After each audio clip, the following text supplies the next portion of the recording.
Hello friends, कैसे हैं आप सब। तो दिखाने जा रही हूँ कि मैं दूध में से मलाई निकाल कर घी कैसे निकालती हूँ। मुझे पता है मेरी बहुत सी दोस्त फ्रेंड्स निकालती होंगी, लेकिन बहुत से लोग नहीं निकालते होंगे। उन्हें बहुत टिपिकल लगता होगा कि अरे कैसे दूध में से मलाई। बस थोड़ा सा हमें ध्यान देने की ज़रूरत है। अगर हम दूध को सही समय पर रखें और इस्तेमाल करें तो हम घी अच्छा खासा निकल आता है। बस हाँ, ये होता है कि दूध आपके यहाँ अच्छा आना चाहिए। अगर आपके यहाँ शुद्ध अच्छा दूध आ रहा है या पैकेट वाला भी मलाई वाला दूध है तो उससे भी आप निकाल सकते हैं। और अगर आपके यहाँ घर से कोई दूध वाला दूध अच्छा दूध दे रहा है तो उससे तो बहुत आसानी से बहुत अच्छा घी निकल आता है। मेरे यहाँ तो सारा ये 2 लीटर दूध आता है, इसी से पूरा घी मतलब सबके खाने के लिए अच्छे से हो जाता है। आ गया है, इसको मैं पका लेती हूँ और आपको दिखाती हूँ कि मैं कैसे करके रखती हूँ। तो जब भी दूध आता है तो उसको पका लेते हैं। दूध को अच्छे से पकाना चाहिए। मलाई अगर हमको लेनी है दूध में से तो दूध को अच्छे से पकाना चाहिए, क्योंकि दूध जितना गाढ़ा रहता है मलाई उतनी अच्छी पड़ती है। ये दूध पकने वाला है, इसमें बॉयल आने वाला है, ये देखिए। तो फ्रेंड्स देखिए, दूध में बॉयल आ रहा है। गैस को हम थोड़ा धीमा कर देंगे, फिर चम्मच से चला देंगे मलाई को। थोड़ी देर दूध को अच्छे से पकने देंगे। और एक बात और, गाय के दूध में मलाई थोड़ी कम पड़ती है तो घी भी कम निकलता है, लेकिन भैंस वाला दूध जो होता है उसमें जो वो मोटा होता है तो उसमें मलाई अच्छी पड़ती है, तो घी अच्छा निकल आता है। 10 मिनट तक इसको अच्छे से बॉईल कर लेना है। फिर हाँ, अब इसमें ध्यान देने वाली बात क्या है, जो हमें अगर मलाई अच्छी चाहिए हमें अपने दूध में, तो हमें इसे ढकना नहीं है। और अगर ढकना भी है तो हमें कोई जैसे छेद वाला बर्तन है, ऐसे ये वाला जो छेद वाला बर्तन है, इससे हमें इसको ढकना है। बहुत थोड़ा सा खोल भी देना है, पूरा नहीं ढकना है। ऐसे करके जब ये पक जाएगा तब तो इसको बाहर रखा रहने देना है। जब ये ठंडा हो जाएगा, अगर आपके बच्चे सुबह में दूध आता है और आप शाम में यूज़ करते हो, शाम के टाइम बच्चों को देते हो, तो आप इसी में से मलाई थोड़ा सा साइड करके, जो भी पतली है जैसी भी मलाई पड़ी हुई है उसको थोड़ा सा साइड में करके और आप दूध निकाल लीजिए। लेकिन जो दूध और मलाई जो पड़ी हुई है उसको नहीं छूइए। और उसके बाद इसको जैसे ही दूध ठंडा हो जाएगा आप इसको फ्रिज में रख दीजिए। फ्रिज में रखने के बाद आप देखेंगे अगर दूध थोड़ा भी आपने दूध निकाल लिया उसके बाद भी मलाई जो है वो अच्छी खासी पड़ जाती है। तो मैं आपको दिखाती हूँ। ये दूध जैसे मेरा पक गया, देखिए इसमें पतली पतली सी जाली सी पड़ने लगी है। ये देखिए, ये ना, हाँ। तो ये मैंने आपको दिखाने के लिए तोड़ दिया है, लेकिन इसे तोड़ना नहीं है। ये आपको, खैर मैं भी इसको फिर चला के पका दूंगी तो फिर से लेयर जैसी बन जाएगी। तो ये दूध को थोड़ा हम गैस की फ्लेम को बंद कर देंगे और दूध को ऐसे ही छोड़ देंगे। तो देखिए फ्रेंड्स, ये दूध में मलाई पड़ गई है। मैंने इसे ढका नहीं था, खुला था। अगर खुला रखेंगे आप तो आपका दूध में इस तरह मलाई आ जाएगी। और ये देखिए, बस दूध को बार बार हिलाना छूना नहीं है तो बहुत अच्छी मलाई पड़ती है दूध में। और बस इसके बाद इसको हम जितना इस्तेमाल करना है साइड से निकाल के दूध को इस्तेमाल कर लेंगे अगर ज़रूरत है तो, नहीं तो आप पूरा फ्रिज में उठा के रख दीजिए। और इसको मैं फ्रिज में रख दूंगी और फिर अगर शाम में निकालूंगी या जब तक दूध रखा रहेगा, लास्ट में जब दूध यूज़ करना होगा तो हम मलाई पूरी निकालेंगे। मैं इसको भी फ्रिज में रख दूंगी, तो मेरे यहाँ शाम में यूज़ होता है, रात में, तो तब तक में इसमें काफ़ी अच्छी मलाई पड़ जाएगी। तो चलिए मैं इसे फ्रिज में रख देती हूँ, फिर आपको दिखाती हूँ कि इसमें कितनी मोटी मलाई पड़ती है। तो फ्रेंड्स, ये मैंने फ्रिज में दूध रख दिया था। उसके बाद आप देखेंगे कि मैंने चाय के लिए दूध भी निकाला था थोड़ा सा, लेकिन फ्रिज में 1-1.5 घंटे रखने के बाद ये देखिए मलाई कितनी मोटी सी पड़ गई है इसमें। ये देखिए, ये इसको हम निकाल के अलग कर लेंगे। उसके बाद फिर अपना हम दूध जो भी इस्तेमाल करना है इसको दूध को इस्तेमाल कर सकते हैं। इसको इधर अलग कर लेते हैं। ये देखिए, मैंने काफ़ी दिन की मलाई है इसमें भगोने में इकट्ठी कर ली है। अब इसको फिर मैं दिखाऊंगी कैसे इस मलाई से हम घी निकालते हैं। ये सारी मलाई हम, ये देखिए इतनी अच्छी मलाई है, कितनी मोटी सी है। और ये मेरी मलाई इकट्ठी हो गई है। अब इसको मैं सुबह मथूंगी। ये इतना बड़ा भगोना मेरा 1 हफ्ते में भर जाता है। 1 से 1.5 हफ्ते लग जाते हैं, 1 से 1.5 हफ्ते में भर जाता है। अब देखिएगा कि इसमें मैं कितनी मलाई निकालती हूँ। और एक चीज़ और, अगर गर्मी का दिन है तब तो कोई बात नहीं, आप इसे फ्रिज में ही रखिए। लेकिन अगर सर्दियों के दिन है तो आप इसे, जिस दिन आपको इसमें से मक्खन निकालना है मलाई में से, तो उस दिन आप इसको रात में फ्रिज से बाहर निकाल के रख दीजिए और रखा रहने दीजिए। और फिर जब आपका मतलब दोपहर में जब सब काम हो जाए, आपको लगे कि आपके पास टाइम है, तो फिर इसको मखाने से मथ के निकालना पड़ेगा। तो मैं इसे अभी ढक दूंगी, ढक के ये बाहर ही रखा रहेगा। बाहर का टेम्परेचर भी ठीक है तो ये महकेगी नहीं। अब इसे मैं सुबह जब टाइम मिलेगा, मुझे सब काम करके फुर्सत होंगी, तो मैं इससे आपको मक्खन निकाल के फिर घी बना के दिखाऊंगी। चलिए, हेलो फ्रेंड्स, तो जैसा कि मैंने कल ये मलाई फ्रिज से निकाल कर बाहर रख दी थी। आज मैं सोची दोपहर में इसको मैं निकाल लूँगी, मुझे टाइम मिल जाएगा, लेकिन आज मुझे बिल्कुल टाइम नहीं मिला। शादी का समय चल रहा है तो किसी के यहाँ कोई पूजा पाठ कुछ हो रहा है। आज शुक्रवार भी था तो वैभव लक्ष्मी का उद्यापन था मेरी फ्रेंड के यहाँ। तो ये मलाई मैं दोपहर में नहीं निकाल पाई, अभी शाम को निकाल रही हूँ। तो ये देखिए, काफ़ी ठंडा भी ज़्यादा नहीं है, नॉर्मल हो गया है। फ्रिज में रखने की वजह से ठंडा रहता है। ये इसको क्या करेंगे ना कि एक बर्तन में, थोड़ा बड़े बर्तन में कर लेंगे, क्योंकि इसमें मेरा इस बार मलाई थोड़ी ज़्यादा हो गई है, पर जल्दी नहीं निकाल पाई, 1 हफ्ते से ज़्यादा हो गया है। तो मैं जो दूध का भगोना है उसी में से दूध खाली करके और उसमें जो आज की मलाई है उसके साथ उसी भगोने में इसको मथ लूँगी।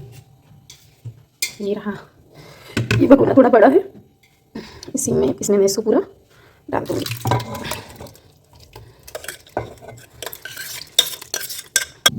तो ये मैंने सारी मलाई इकट्ठी कर ली है। ये जो मलाई है इसको हम मथानी की हेल्प से, ये मथानी है, इसकी हेल्प से निकाल सकते हैं घी इसमें से, या तो फिर इलेक्ट्रॉनिक वाली भी इस्तेमाल कर सकते हैं। मेरे पास दोनों है, ये वाली मशीन होती है, ये वाली, इससे भी निकाल सकते हैं। तो चलिए मैं इसी से पहले निकालती हूँ, इससे थोड़ा जल्दी हो जाता है तो मुझे आराम रहता है।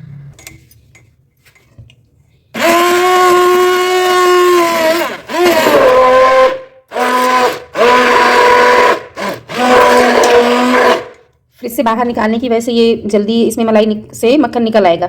और अगर आप फ्रिज से तुरंत निकाल के करिए तो ठंडा होने की वजह से जल्दी, उतना जल्दी नहीं निकलता है। गर्मियों में तो निकल आता है लेकिन ठंडियों में नहीं इसमें से मक्खन निकलता है। लेकिन अभी चूंकि मैंने बाहर रख दिया था तो ये देखिए आप तुरंत ही निकल आएगा।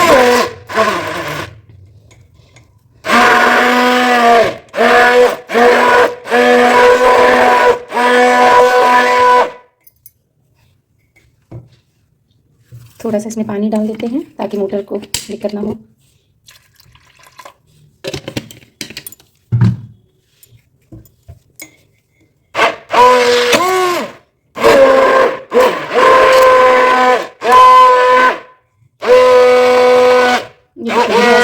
निकल आता है।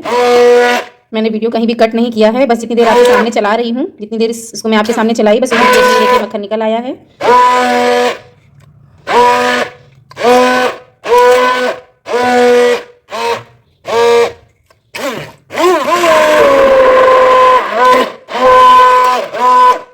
बस ये मक्खन मेरा निकल आया। कई आंटी लोग हैं जो यूपी से नहीं हैं, वो लोग बोलती हैं कि हम लोगों से नहीं निकलता है, पता नहीं कैसे करते हो तुम लोग के निकल आता है। लेकिन आप इसको अगर तुरंत फ्रिज से निकाल के तुरंत ठंडा ठंडा मथेंगे तो ये थोड़ा टाइम लेगा या फिर निकल आता है। बस शुरुआत में थोड़ा प्रॉब्लम होती थी कि कैसे करूँ, लेकिन धीरे धीरे करते करते समझ में आया कि अगर ऐसे रखते हैं तो ये जल्दी निकल आता है। अगर आप लोगों की भी मलाई से मक्खन निकालने में टाइम लगता है तो आप ऐसे ही मेरी तरह करिए और कोशिश करिए कि 1 हफ्ते 8 दिन में ही निकाल लीजिए मलाई में से मक्खन, क्योंकि अगर ज़्यादा दिन का हो जाता है तो फिर महक आती है। जब आप किचन में घी पकाते हैं तो उससे बहुत गंदी सी स्मेल निकलती है। लेकिन अगर आपकी मलाई फ्रेश है, ज़्यादा पुरानी नहीं है, तो आपकी मलाई में से स्मेल नहीं आएगी। मुझे इसकी ज़रूरत नहीं पड़ी। अब ये जो मक्खन है इसको मैं एक कढ़ाई में निकालूंगी, जिसमें मुझे पकाना है, मैं उस कढ़ाई में इसको निकालूंगी। देखिए ये मक्खन है, फ्रेश घर का मक्खन। देखिए लोग इसको रख देते हैं, अगले दिन पकाते हैं, बोलते हैं उससे घी ज़्यादा निकलता है, पर मुझे लगता है कौन रखे। मैं इसको जब निकालती हूँ तभी तुरंत पका के इससे घी निकाल के फिर ठंडा करके रख देती हूँ। तो देखिए फ्रेंड्स कितना सारा मक्खन निकल आया है। अगर आपके बच्चों को मक्खन पसंद है तो आप ऐसे ही रख दीजिए इसको, हल्का सा नमक भी मिला के इसमें, तो ये मक्खन आप खा सकते हैं। और देखिए कितना जल्दी निकला। बस मैं यही समझाना चाह रही थी अपनी वीडियो से कि मलाई तो बहुत लोग मक्खन निकालते हैं, मुझे पता है, लेकिन इसमें क्या होता है ना कि अगर ऐसे आप करेंगे तो मक्खन बहुत जल्दी निकल आता है। नहीं तो मतलब मुश्किल से 5 से 8 मिनट में आपका मक्खन मथने से तुरंत निकल आता है। फिर आप इसको दबा दबा के इसके अंदर जितना भी ये दूध या मट्ठा समझिए जो भी है वो आप निकाल दीजिए। और एक चीज़, हाँ, मैं लोग बोलते हैं इसमें दही डाल देते हैं मलाई में, तो ये जो मट्ठा होता है ये खट्टा हो जाता है, तो सही रहता है कढ़ी वगैरह यूज़ करने के लिए। लेकिन कई दिन का हो जाता है तो मुझे ये लगता है कि थोड़ा सा महकता रहता है, अलग सा आता रहता है वो मट्ठा। तो मैं पहले डालती थी तो मैं उसको इस्तेमाल नहीं करती थी, उसको मैं बाहर डाल देती थी या पेड़ों में डाल देती थी। इसको मैं क्या करती हूँ कि इसमें दही नहीं डालती हूँ, तो ये दूध ही रहता है एक तरह से। तो इसको मैं, ये जो दूध अब इसमें ये निकला है ना, इसको मैं थोड़ा सा दही डाल के पहले इसको पका लूँगी, फिर थोड़ा सा दही डाल के इसको पनीर बना दूँगी और पनीर की भुजिया बना के इस्तेमाल कर लेते हैं। ये मलाई से मक्खन निकल आया है, अब इसको मैं गैस पे चढ़ा दूँगी। गैस को आप तेज़ ही आंच पे रखिए, बस ये ध्यान रखना है कि थोड़ा थोड़ा धीरे धीरे चलाते रहना है। चलिए इसको पकने देते हैं, फिर आपसे मिलते हैं। ये देखिए फ्रेंड्स ये पक रहा है। हाँ, घी को पकाना पड़ता है अच्छे से, और चलाते रहेंगे तो आपका जो नीचे है वो बैठेगा नहीं, घी चिपकेगा नहीं तो नीचे जो महेर होती है घी की वो चिपक जाती है, कढ़ाई की तल्ले में लग जाती है। घी काफ़ी ज़्यादा मलाई हो गई थी इसलिए घी काफ़ी हो गया है मेरे पास, इसीलिए कढ़ाई छोटी पड़ रही है। ये लगभग इसमें 1 लीटर तक घी आराम से हो जाएगा। चलाते रहेंगे तो ये ऊपर नहीं आएगा, नहीं तो ऊपर फ्लो करके गिर सकता है। ये अब अच्छे से पकने लगा है, अब लगभग 10 मिनट तक पकने दूंगी और ये फिर अपने आप ही घी इसमें से, अभी जैसे ये मिक्स है पूरा, इसमें से घी अलग हो जाएगा। इसमें से ये घी निकल आया है, ये देखिए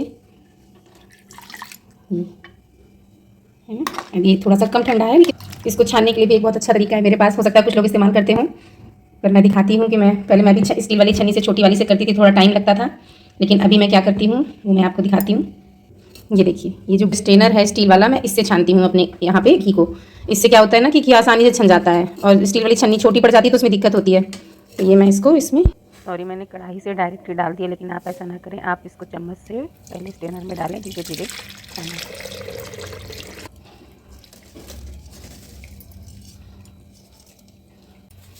ये देखिए ये घी निकल आया है, स्ट्रेनर से मैंने छान लिया है। तो देखिए नीचे कुछ भी, अब शाम का समय है, रात का समय, इसलिए लाइट में उतना नहीं दिख रहा है। नहीं, इसमें कुछ भी वैसे नहीं गया है, बहुत हल्का सा नीचे चला, छोटी छोटी सी महीन महर गई है, बिल्कुल जरा सी। और ये देखिए घी कितना ढेर सारा निकला है। ये घी लगभग 3 पाव होगा, मतलब कि 1/4 कम है 1 लीटर में। ये मेरी 1.5 लीटर की टंकी है। तो आप भी ऐसे ही छोटे छोटे कुछ उपायों के से आसानी से घर में घी निकाल सकते हैं। और ये घी शुद्ध है, इसमें कुछ मिलावट नहीं है। और ये देखिए मैंने अपने से निकाला हुआ घी मेरे पास कितना सारा इकट्ठा, ये मैं फ्रिज में करके रखी हूँ। ये देखिए ये 2.5 लीटर का छोटा सा कंटेनर है स्टील का, ये पूरा भरा हुआ है, ये भर के रखा हुआ है। ये आज निकल गया है, तो घी मुझे कम नहीं पड़ता है, घी आराम से हो जाता है। ये इसे मैं फ्रिज में रख दूँगी, इसको भी फ्रिज में रख दूँगी। और खाने वाला मेरा इस टंकी में है। ये जब ख़त्म हो जाएगा, ये देखिए जब ये ख़त्म हो जाएगा तो फिर मैं इस वाली टंकी का पहले यूज़ करूँगी, जो पुराना पहले का घी है वो पहले इस्तेमाल करूँगी। फिर जब ये खाली हो जाएगा तो इसमें का घी इसमें पलट दूँगी। बहुत आसानी से, बहुत जल्दी, बहुत बढ़िया घी, फ्रेश घी निकाल सकते हैं और दिक्कत नहीं होती। हमें दिक्कत कब लगती है, जब हम मथते हैं मलाई को और उसमें से घी नहीं निकलता, तो हमें लगता है कि अरे कौन बनाए, चलो बाजार से खरीद लेते हैं। पर बाजार वाले में जानते हैं आजकल कितनी मिलावट है। बहुत सी चीज़ें हम बाजार की खाते हैं, मजबूरी है हमारी, लेकिन जो चीज़ पॉसिबल है कि हम कर सकते हैं वो हमें कर लेना चाहिए अगर हमारे पास टाइम है तो मैं तो धीरे धीरे ये सब चीज़ करते करते अब मुझे आता है, मैं बनाती हूँ ये सब अपने घर पे। तो अगर आप को भी पसंद है तो आप भी ऐसे घर में थोड़ा थोड़ा मलाई इकट्ठा करके, भले ही थोड़ा घी निकले, थोड़ा दूध लेते हो अगर, तो थोड़ा ही मलाई निकाल के थोड़ा सा भी घी निकाल सकते हैं।